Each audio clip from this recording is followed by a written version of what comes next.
រឿងព្រេងថ្មនាងអារក្សទឹកនៃស្ទឹងកំពង់ថ្មកាលពីព្រេងនាយ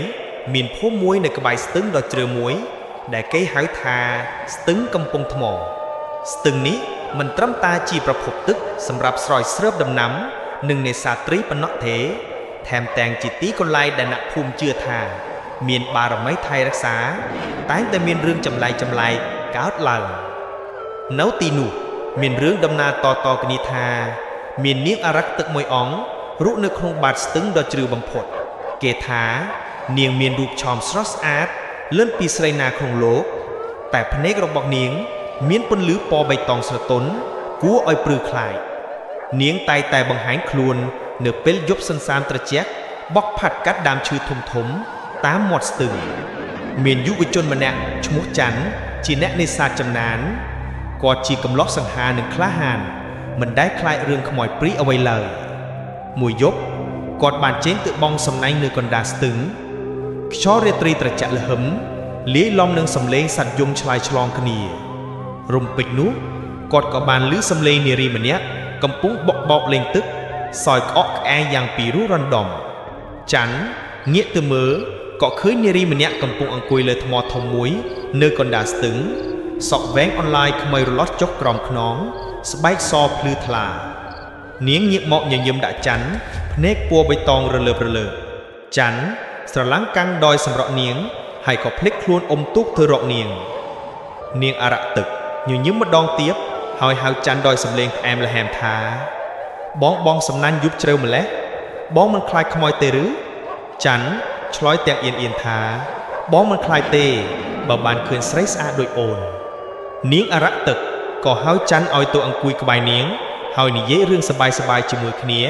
រហូតដល់ព្រិចស្គាល់ពេលវេលាយូរទៅច័ន្ទកាន់តែលង់ស្នេហ៍នាងអារក្សទឹកនេះខ្លាំងឡើងគាត់តែងតែចេញទៅជួបនាងស្ទើររាល់យប់ហើយមិនខ្វល់ពីការនេសាទទៀតទេមួយថ្ងៃច័ន្ទក៏ប្រែជាស្គមស្គាំងល្វើយល្វាមុខស្លេកស្លាំងព្រោះតែត្រូវនាងអារក្សទឹកបឺតជញ្ជក់កម្លាំងបន្តិចម្ដងអ្នកភូមិឃើញច័ន្ទប្រែប្រួលដូច្នោះក៏នាំគ្នាព្រួយបារម្ភលោកគ្រូអាចារ្យក្នុងភូមិក៏បានសង្ស័យថាច័ន្ទប្រហែលជាត្រូវខ្មោចលងហើយគាត់ក៏បានហៅច័ន្ទមកសួរនាំហើយច័ន្ទក៏រៀបរាប់រឿងទាំងអស់ប្រាប់លោកគ្រូអាចារ្យក៏ប្រាប់ច័ន្ទថាក្មួយចាប់ពីពេលនេះទៅកុំចេញទៅស្ទឹងទៀតនាងនោះមិនមែនជាមនុស្សទេនាងជាអារក្សទឹកដែលចង់បឺតជញ្ជក់កម្លាំងរបស់ក្មួយឲ្យស្លាប់លោកគ្រូនឹងធ្វើពិធីកំចាត់នាងយប់នោះលោកគ្រូអាចារ្យបានរៀបចំពិធីបួណ្យស្រន់និងសូត្រមន្តគាថាដ៏ស័ក្តិសិទ្ធិនៅមាត់ស្ទឹងគាត់បានដាក់គ្រឿងសក្ការៈបូជា